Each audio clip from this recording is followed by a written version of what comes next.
الحمد لله نحمده ونستعينه ونستغفره ونؤمن به ونتوكل عليه ونعوذ بالله من شرور أنفسنا ومن سيئات أعمالنا من يهده الله فلا مضل له ومن يضلله فلا هادي له وأشهد أن لا إله إلا الله وحده لا شريك له وأشهد أن سيدنا وسندنا ونبينا وشفيعنا ومولانا محمدا عبده ورسوله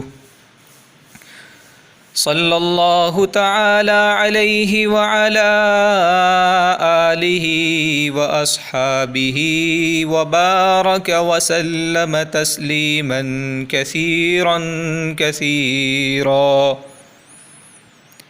أما بعد فأعوذ بالله من الشيطان الرجيم بسم الله الرحمن الرحيم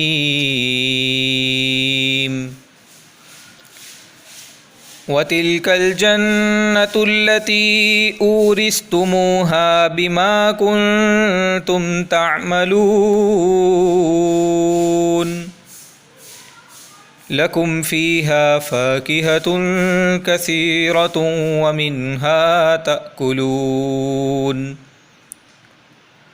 صدق الله مولانا العلي العظيم وصدق رسوله النبي الكريم ونحن على ذلك لمن الشاهدين والشاكرين والحمد لله رب العالمين۔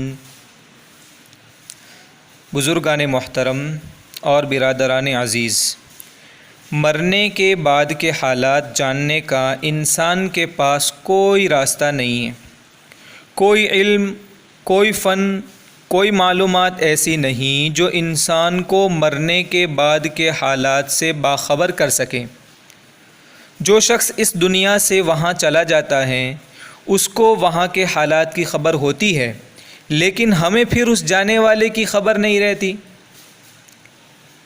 اسی لیے حضرت مفتی شفیع صاحب دامت رحمۃ اللہ علیہ نے ایک بزرگ کا قصہ نقل کیا ہے۔ فرماتے ہیں کہ ایک بزرگ کے مرید نے ایک مرتبہ ان سے کہا کہ حضرت، جو شخص بھی مرنے کے بعد اس دنیا سے جاتا ہے وہ ایسا جاتا ہے کہ پھر پلٹ کر خبر نہیں لیتا، اور نہ یہ بتاتا ہے کہ کہاں پہنچا، اور نہ یہ بتاتا ہے کہ اس کے ساتھ کیا معاملہ ہوا، اور نہ یہ بتاتا ہے کہ اس نے کیا مناظر دیکھے۔ کوئی ایسی تدبیر بتائیے کہ ہمیں بھی وہاں کی کوئی خبریں مل جائیں۔ ان بزرگ نے فرمایا کہ ایسا کرو کہ جب میرا انتقال ہو جائیں اور مجھے قبر میں دفن کرو تو قبر کے اندر میرے پاس تم ایک کاغذ اور قلم رکھ دینا، مجھے اگر موقع ملا تو میں لکھ کر تمہیں وہاں کی خبر بتلا دوں گا، وہاں کیا واقعات پیش آئے یہ بتا دوں گا۔ لوگ بہت خوش ہوئے کہ چلو کوئی بتانے والا تو مل گیا۔ جب ان بزرگ کا انتقال ہوا تو ان کی وصیت کے مطابق ان کو دفن کرتے وقت ان کے ساتھ ایک کاغذ اور قلم بھی رکھ دیا گیا۔ ان بزرگ نے یہ بھی وصیت کی تھی کہ دوسرے دن قبر پر آ کر وہ کاغذ اٹھا لینا، اس پر تمہیں لکھا ہوا ملے گا۔ چنانچہ اگلے دن لوگ ان کی قبر پر پہنچے تو دیکھا کہ ایک پرچہ ان کی قبر پر پڑا ہوا ہے اور اس میں کچھ لکھا ہوا ہے۔ اس پرچے کو دیکھ کر لوگ بہت خوش ہوئے کہ آج ہمیں اس دنیا کی خبر مل جائے گی، لیکن جب پرچہ اٹھا کر پڑھا تو اس پر لکھا ہوا تھا کہ یہاں کے حالات دیکھنے والے ہیں، بتانے والے نہیں ہیں۔ اللہ عالم یہ واقعہ کیسا ہے، سچا ہے یا جھوٹا، اس کی کیا حیثیت ہے اللہ ہی بہتر جانتا ہے، لیکن حقیقت یہی ہے کہ وہاں کے حالات بتانے کے لیے نہیں، دیکھنے کے ہیں۔ اسی وجہ سے اللہ تعالیٰ نے وہاں کے حالات کو ایسا راز کے اندر رکھا کہ کسی پر بھی ذرا سا ظاہر نہیں ہوتا۔ بس قرآن میں اللہ تعالیٰ نے اور حضور اقدس صلی اللہ علیہ وسلم نے احادیث میں جتنی باتیں بتا دی، اس سے زیادہ کسی کو وہاں کے حالات کے بارے میں معلوم ہونے کا کوئی راستہ نہیں ہے۔ قرآن و حدیث کے ذریعے جو حالات ہم تک پہنچے ہیں، آج انہی کے متعلق آپ حضرات کو روشناس کرانا ہے۔ چنانچہ حضرت مغیرہ بن شعبہ رضی اللہ عنہ روایت کرتے ہیں، وہ فرماتے ہیں کہ حضرت موسیٰ علیہ السلام نے اللہ تعالیٰ سے پوچھا کہ اے پروردگار، اہل جنت میں سب سے کم درجے کا جنتی کون ہوگا؟ سب سے کم درجہ کس کو ملے گا؟ سب سے ادنا آدمی جنت میں کون ہوگا؟ جواب میں اللہ تعالیٰ نے ارشاد فرمایا کہ جب سارے جنتی جنت میں چلے جائیں گے اور جہنم والے جہنم میں چلے جائیں گے تو ایک آدمی جنت میں جانے سے رہ گیا ہوگا اور جنت کے آس پاس کے علاقے میں بیٹھا ہوگا، اور اللہ تعالیٰ اس سے فرمائیں گے کہ جب تم دنیا میں تھے اس وقت تم نے بڑے بڑے بادشاہوں کا ذکر سنا ہوگا، ان بادشاہوں میں سے اپنی مرضی سے 4 بادشاہوں کا انتخاب کر کے میرے سامنے بیان کرو، اور پھر ان بادشاہوں کی سلطنتوں کے جتنے حصے تھے ان میں سے جتنے حصوں کا تم نام بیان کر سکتے ہو بیان کرو۔ چنانچہ وہ شخص کہے گا کہ یا اللہ، میں نے فلاں فلاں بادشاہ کا ذکر سنا تھا، اس کی سلطنت بڑی عظیم تھی، اس کو بڑی نعمتیں ملی ہوئی تھی، میرا دل چاہتا ہے کہ مجھے بھی ویسی ہی سلطنت مل جائیں۔ اس طرح وہ ایک ایک کر کے 4 مختلف بادشاہوں کی سلطنت کا نام لے گا۔ اللہ تعالیٰ اس سے فرمائیں گے کہ تم نے ان کی سلطنت اور ان کے علاقوں کے نام تو بتا دیے، لیکن ان بادشاہوں کو جو لذتیں حاصل تھی اور ان کے بارے میں تم نے سنا ہوگا کہ فلاں فلاں بادشاہ ایسے عیش و آرام میں ہیں، ان لذتوں میں سے جو لذت تم حاصل کرنا چاہتے ہو ان کا ذکر کرو۔ چنانچہ وہ شخص ان لذتوں کا ذکر کرے گا کہ میں نے سنا تھا کہ فلاں بادشاہ کو یہ نعمت حاصل تھی، فلاں بادشاہ کو یہ لذت حاصل تھی، یہ لذتیں مجھے بھی مل جائیں۔ پھر اللہ تعالیٰ اس سے سوال کریں گے کہ جن بادشاہوں کا تم نے نام لیا ہے اور ان کی جن سلطنتوں کو تم نے گنوایا ہے اور ان کی جن نعمتوں اور لذتوں کا تم نے ذکر کیا ہے، اگر وہ تمہیں مل جائیں تو تم راضی ہو جاؤ گے؟ وہ بندہ عرض کرے گا کہ یا اللہ، اس سے بڑی نعمت اور کیا ہو سکتی ہے، میں تو ضرور راضی ہو جاؤں گا۔ اللہ تعالیٰ فرمائیں گے کہ اچھا، تم نے جتنی سلطنتوں کا نام لیا اور ان کی جن نعمتوں اور لذتوں کا تم نے نام لیا، اس سے 10 گنا زیادہ تمہیں عطا کرتا ہوں۔ حضرت موسیٰ علیہ السلام فرماتے ہیں کہ یا اللہ، یہ تو اس جنتی کا حال ہے جو سب سے کم درجے کا ہے۔ جب ادنا آدمی کا یہ حال ہے تو آپ کے جو پسندیدہ بندے ہوں گے، جن کو اعلیٰ ترین درجات عطا کیے ہوں گے، ان کا کیا حال ہوگا؟ جواب میں اللہ تعالیٰ فرماتے ہیں کہ اے موسیٰ، جو میرے پسندیدہ بندے ہوں گے ان کے اکرام کی چیزیں تو میں نے اپنے ہاتھ سے بنا کر ان کو خزانوں میں مہر لگا کر محفوظ کر دیا ہے، اور ان میں وہ چیزیں ہیں کہ ما لم تر عین ولم یسمع اذن ولم یخطر علی قلب احد من الخلق۔ وہ نعمتیں ایسی ہیں کہ آج تک کسی آنکھ نے نہیں دیکھا، اور آج تک کسی کان نے ان کا تذکرہ نہیں سنا، اور آج تک کسی انسان کے دل پر ان کا خیال بھی نہیں گزرا۔ ایسی نعمتیں میں نے تیار کر کے رکھی ہیں۔ ایک اور حدیث میں خود حضرت نبی کریم صلی اللہ علیہ وسلم نے ایک شخص کا حال بیان فرمایا کہ سب سے آخر میں جو شخص جنت میں داخل ہوگا وہ ایسا ہوگا جو اپنے اعمال بد کی پاداش میں جہنم میں ڈال دیا جائے گا، کیونکہ اگر آدمی مومن ہی کیوں نہ ہو لیکن اگر اعمال خراب کیے ہیں تو پہلے اس کو ان اعمال کی سزا بھگتنی پڑے گی، اس لیے اس کو پہلے جہنم میں ڈال دیا جائے گا۔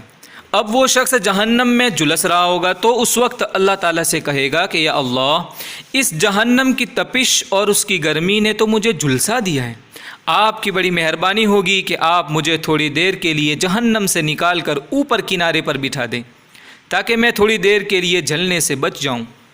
اللہ تعالیٰ اس سے فرمائیں گے کہ اگر ہم تمہیں وہاں بٹھا دیں گے تو تم کہو گے کہ مجھے اور آگے پہنچا دو۔ وہ بندہ کہے گا کہ یا اللہ، میں وعدہ کرتا ہوں بس ایک مرتبہ یہاں سے نکال کر اوپر بٹھا دیں، پھر آگے جانے کے لیے نہیں کہوں گا۔ اللہ تعالیٰ فرمائیں گے کہ اچھا ہم تمہاری بات مان لیتے ہیں۔ چنانچہ اس کو جہنم سے نکال کر اوپر بٹھا دیا جائے گا۔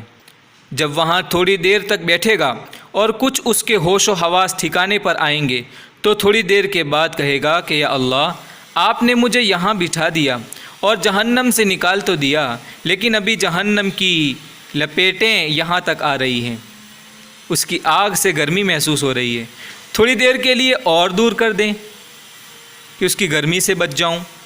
اللہ تعالیٰ فرمائیں گے کہ تم نے ابھی وعدہ کیا تھا کہ آگے جانے کے لیے نہیں کہوں گا، اب تو وعدہ خلافی کر رہا ہے۔ وہ کہے گا کہ یا اللہ مجھے تھوڑا اور آگے بڑھا دیں، اور پھر میں کچھ نہیں کہوں گا اور کچھ بھی نہیں مانگوں گا۔ چنانچہ اللہ تعالیٰ اس کو تھوڑا سا اور دور کر دیں گے۔ اب وہ شخص ایک اور آرزو کرے گا، کیونکہ اس جگہ سے اس کو جنت نظر آنے لگے گی، تو وہ کہے گا کہ یا اللہ آپ نے مجھے جہنم سے تو نکال دیا اور اب مجھے یہ جنت نظر آ رہی ہے، آپ تھوڑی اجازت دے دیں میں اس جنت کا تھوڑا سا نظارہ کر لوں اور اس کے دروازے کے پاس جا کر دیکھ آؤں کہ یہ جنت کیسی ہے۔ اللہ تعالیٰ فرمائیں گے کہ تو پھر وعدہ خلافی کر رہا ہے۔ وہ شخص کہے گا کہ یا اللہ جب آپ نے اپنے کرم سے یہاں تک پہنچا دیا ہے تو ایک جھلک مجھے جنت کی بھی دکھا دینا۔ اللہ تعالیٰ فرمائیں گے کہ جب تمہیں ایک نظر جنت کی دکھاؤں گا تو کہے گا کہ مجھے اندر داخل کر دیں۔ وہ شخص کہے گا کہ نہیں یا اللہ مجھے صرف جنت کی ایک جھلک دکھا دیں، اس کے بعد پھر کچھ نہیں مانگوں گا، کچھ نہیں کہوں گا۔ چنانچہ اللہ تعالیٰ اس کو جنت کی ایک جھلک دکھا دیں گے، لیکن جنت کی ایک جھلک دیکھنے کے بعد وہ اللہ تعالیٰ سے کہے گا کہ یا اللہ آپ ارحم الراحمین ہیں، جب آپ نے مجھے جنت کے دروازے تک پہنچا دیا تو اب اے اللہ اپنے فضل سے مجھے اندر بھی داخل فرما دے۔ اللہ تعالیٰ فرمائیں گے کہ دیکھ ہم تو تجھ سے پہلے ہی کہہ رہے تھے کہ تو وعدہ خلافی کرے گا، لیکن چل جب ہم نے تجھے اپنی رحمت سے یہاں تک پہنچا ہی دیا ہے تو اب ہم تجھ کو اس میں داخل بھی کر دیتے ہیں اور جنت میں تجھے اتنا بڑا رقبہ دیتے ہیں جتنا پوری زمین کا رقبہ ہے۔ وہ شخص کہے گا کہ یا اللہ آپ ارحم الراحمین ہیں اور میرے ساتھ مذاق کرتے ہیں، میں کہاں اور جنت کا اتنا بڑا رقبہ کہاں؟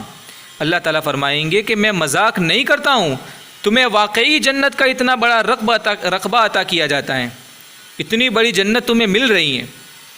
حدیث شریف میں آتا ہے کہ حضور اکرم صلی اللہ علیہ وسلم نے یہ حدیث ہنستے ہوئے بیان فرمائی، اور پھر جن صحابی نے یہ حدیث سنی تھی انہوں نے یہ حدیث اپنے شاگردوں کے سامنے ہنستے ہوئے بیان فرمائی، پھر انہوں نے اپنے شاگردوں کو ہنستے ہوئے بیان فرمائی، یہاں تک کہ حضور اقدس صلی اللہ علیہ وسلم کے وقت سے لے کر آج تک جب بھی یہ حدیث بیان کی جاتی ہے تو بیان کرنے والا بھی ہنستا ہے، سننے والے بھی ہنستے ہیں۔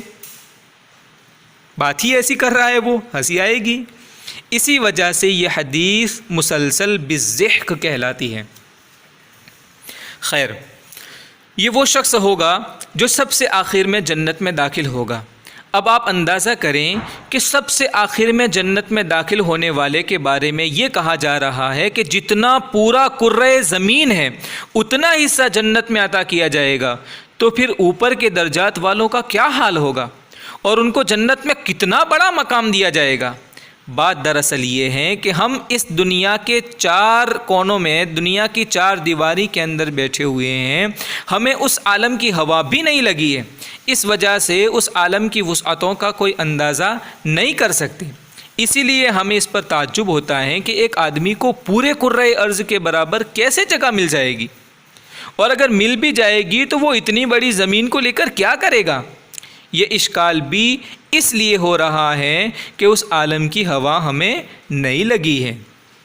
اس عالم آخرت کے مقابلے میں ہماری مثال ایسی ہے جیسے ماں کے پیٹ میں بچہ، اس بچے کو اس دنیا کی ہوا نہیں لگی ہوتی، اس لیے وہ بچہ اس دنیا کی وسعتوں کا اندازہ نہیں کر سکتا۔ وہ بچہ ماں کے پیٹ ہی کو سب کچھ سمجھتا ہے، لیکن جب وہ بچہ دنیا میں آتا ہے تو اس وقت اس کو پتہ چلتا ہے کہ ماں کا پیٹ تو اس دنیا کے مقابلے میں کچھ بھی نہیں تھا۔ ہمیں ایک کویتا یاد آ رہی ہے جو ہم نے 5th کلاس میں پڑھی تھی، کیونکہ اس وقت ہندی 5th کلاس سے شروع ہوتی تھی۔ ایک چڑیا کے گھونسلے کے بارے میں کویتا ہیں. وہ کہتی ہے بچہ چھوٹا سا چڑیا کا کہ سب سے پہلے میرے گھر کا انڈے جیسا تھا آکار، سب سے پہلے میرے گھر کا انڈے جیسا تھا آکار، تب میں یہی سمجھتا تھا بس اتنا سا ہی ہے سنسار. کہتا ہے بچہ کہ جب میں انڈے کے اندر تھا تو مجھے ایسا لگتا تھا کہ میری پوری دنیا یہی ہے. اور پھر اس کے بعد آگے جب بچہ باہر نکلا، گھونسلے میں رہنے لگا، تو اس گھونسلے کو اپنی دنیا سمجھا، پہلے والے کو کم اس کو بڑا، اور پھر یہی سمجھا کہ یہی میری دنیا ہے. اور پھر اس کے بعد جب درخت کی ٹہنیوں میں، شاخوں میں، اس شاخ سے اس شاخ پر، اس ڈالی سے اس ڈالی پر اڑنے لگا، تو ایسا لگا کہ بھئی میرا دنیا، میرا جہاں اتنا ہے. بس اسی درخت کو اپنا جہاں سمجھنے لگا. لیکن جب اس کے بعد وہ ہوا میں اڑنے لگا اور اس پار سے اس پار جانے لگا، اس سمت سے اس سمت جانے لگا، تب اسے احساس ہوا کہ بہت بڑا ہے سنسار. تو یہ دنیا کا حال ہے، اور ہم نے آخرت کا علم، ابھی آخرت کا حال ہمیں معلوم نہیں ہے، آخرت کو ہم نے اپنی آنکھوں سے دیکھا نہیں ہے. اللہ تعالی ہم سب کو آخرت کا عالم اپنی مرضی کے ساتھ دکھائیں، اپنی رضامندی کے ساتھ آخرت کا ہمیں نظارہ کروائیں، تو پتہ چلے کہ وہ عالم آخرت کیا چیز ہیں، اور اس کے اندر کتنی وسعت اور وہ عالم کتنا بڑا ہے، اس کا ہمیں یقین ہونے لگے. اور وہ عالم مومنوں کے لیے تیار کیا گیا ہے. حضرت مولانا ڈاکٹر عبدالحی رحمۃ اللہ علیہ فرمایا کرتے تھے کہ الحمدللہ جنت مومنوں کے لیے تیار کی گئی ہے، صاحب ایمان کے لیے تیار کی گئی ہے. اگر تم اللہ جل جلالہ پر ایمان رکھتے ہو تو یقین کرو کہ وہ تمہارے ہی لیے تیار کی گئی ہیں. ہاں البتہ اس جنت تک پہنچنے کے لیے اور اس کے راستوں کی رکاوٹوں کو دور کرنے کے لیے تھوڑا سا کام کرنا پڑے گا. بس وہ کام کر لو، انشاءاللہ وہ جنت تمہاری ہے اور تمہارے لیے تیار کی گئی ہے.